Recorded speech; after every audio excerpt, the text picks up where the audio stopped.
Film ગુલાબ ગેંગના promotion માટે જાજરમાન film અભિનેત્રી માધુરી દીક્ષિત આજે વડોદરાની મુલાકાતે આવ્યા હતા. માધુરી દીક્ષિતની કમબેક ગણાતી ગુલાબ ગેંગ ફિલ્મના પ્રમોશન માટે માધુરી દીક્ષિત તનતોડ મહેનત કરી રહ્યા છે.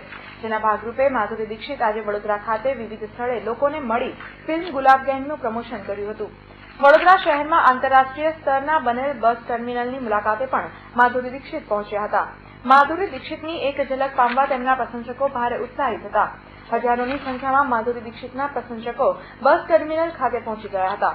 માધુરી દીક્ષિતે પોતાના ફેન્સ વચ્ચે પહોંચી ગુલાબ ગેંગનું પ્રમોશન કરતા વડોદરા સાથે તેમના માતાને જોડી ગુજરાતીમાં લોકોનું અભિવાદન કર્યું હતું.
ગુલાબ ગેંગ માધુરી દીક્ષિતની ખૂબ જ મહત્વાકાંક્ષી ફિલ્મ મનાય છે.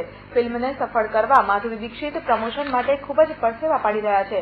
વડોદરામાં પહોંચેલ માધુરી દીક્ષિતને જોવા ભર તડકે હજારો પ્રશંસકો ઉમટ્યા હતા, જેને કારણે ભારે અવ્યવસ્થાના પણ દ્રશ્યો સર્જાયા હતા.